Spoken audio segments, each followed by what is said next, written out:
have this piece of garbage with a smiley face sticker on it. Oh, this will work actually. So it's right, that's not gonna stick. It's right here. Oh, give me a break.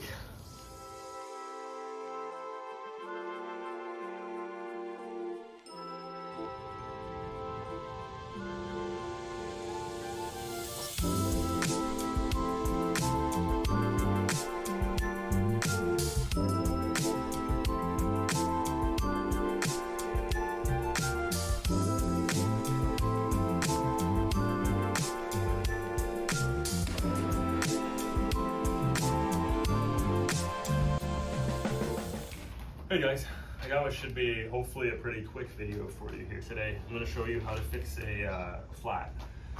So I know at least, I can see at least what looks like might actually be two nails or looks like some kind of other staple kind of thing in my tire. So the first thing you want to do is you want to find the spots where the leaks are. Just give it a quick visual inspection. You'll see, I can see, okay, there's definitely one here. I mean, I should be showing this. So you can see we got one here. There's some kind of staple kind of thing. And then I think I saw a second one. It wasn't too far from that one. Now, where did that go? Bear with me. Right here.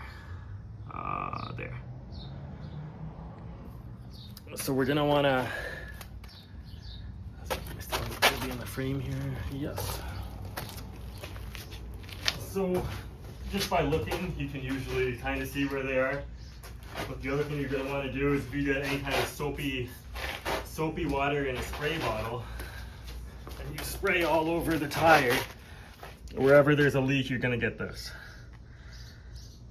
So you're going to want to spray all over the surface of the tire, just as a way to make sure that there's no more foreign objects inside the tire, in the outer wall of the tire, or the tread of the tire, than you might have known about. Sometimes they can be hard to see. And when you're fixing one, it's usually a good time to get in there and fix any other ones that might need to be patched or repaired too. As I'm going around here, I'm not seeing any other big bubble spots except, with that second one I showed you, even that's not really bubbling at all. That might be just, it could be something very small that's maybe just literally still in the tread and hasn't really gotten through into the, into the inner part where the air would be escaping from. So I'm not sure if we're gonna, I might see if I can get away with not repairing that one. Because it's doing nothing like what we're seeing here. With like all the bubbles coming out of where that other one is.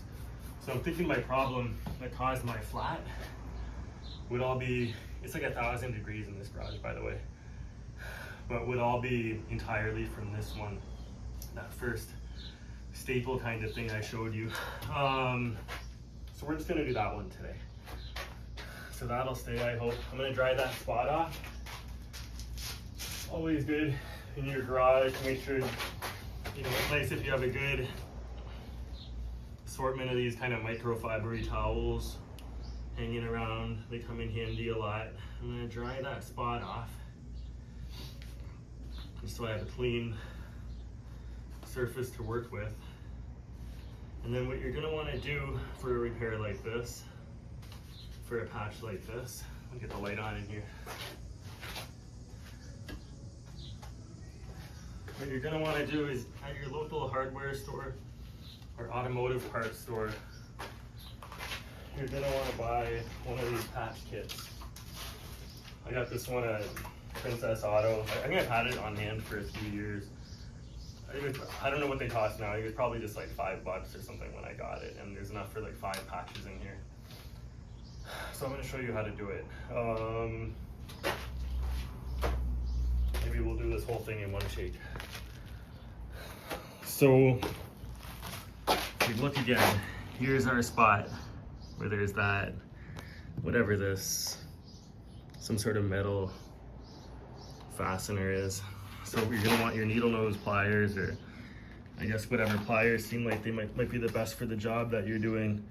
And first things first, you're gonna wanna get that. There, you can hear all the air coming out.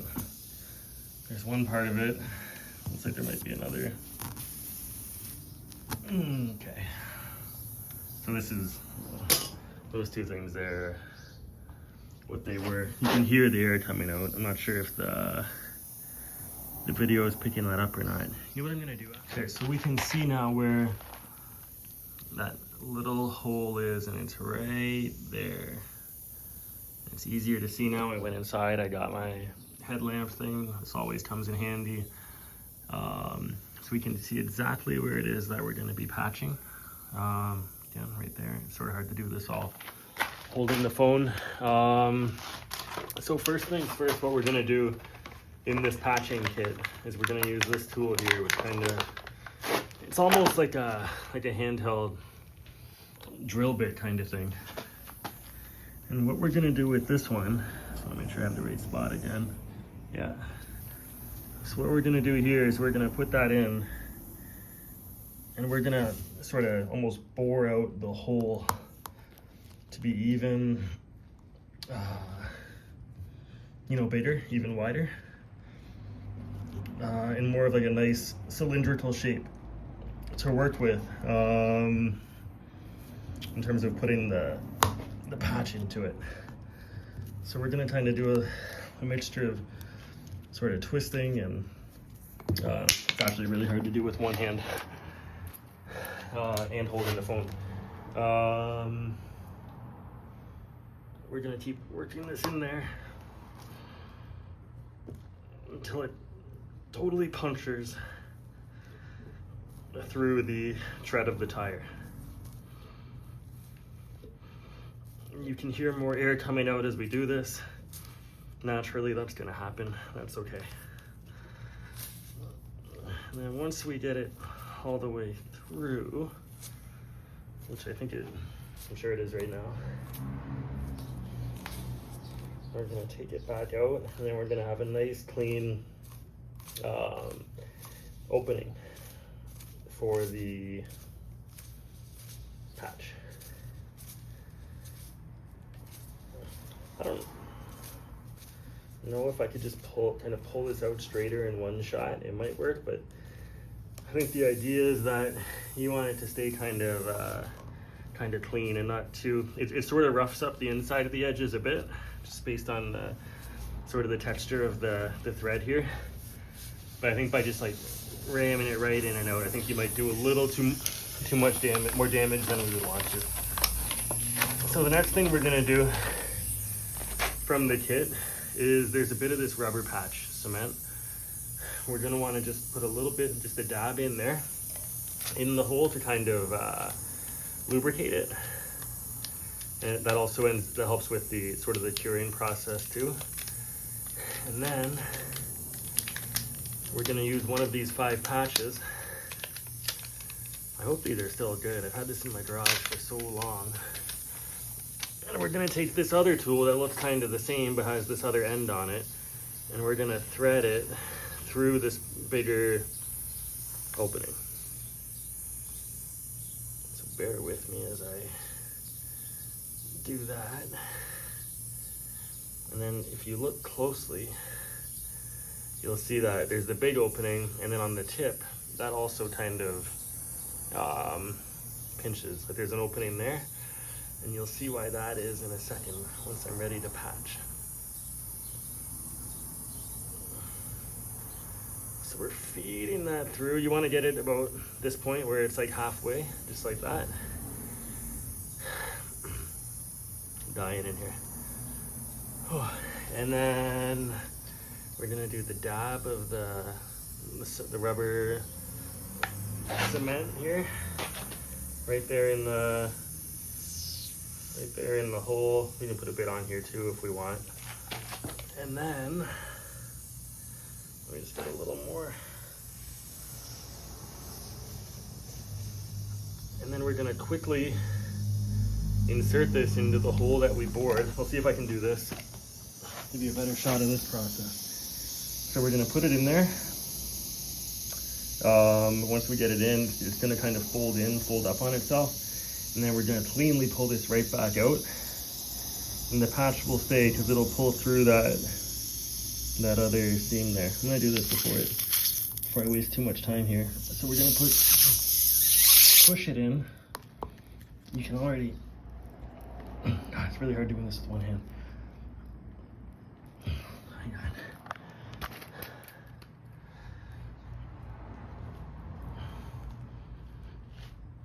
And then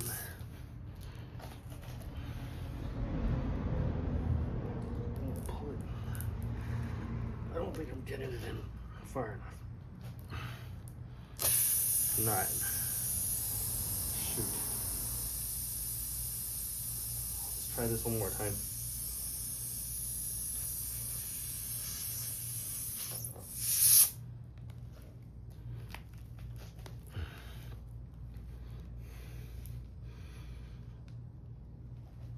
Come on, man. I don't know if this is too old.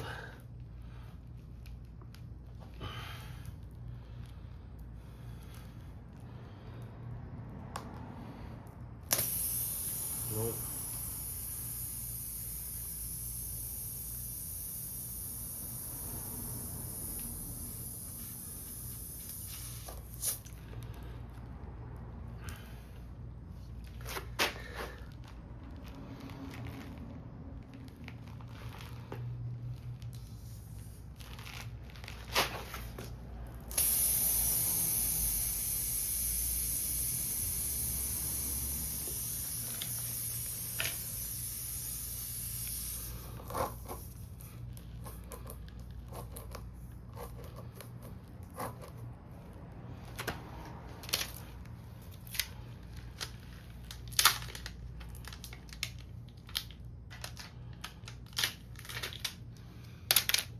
This is not going as I planned.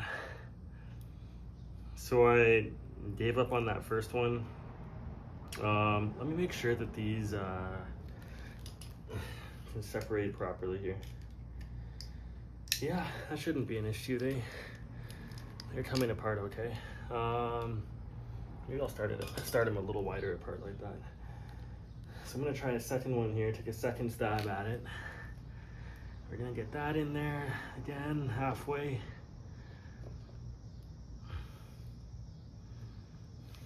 I'm just trying to bore in this a little more. Might have been a little tight before. Seeing if I can make it a little more of a clean opening to slip into. And then we'll give it a second shot right now. And here we go. Come on. Gotta get in there. Do we twist? Does that help?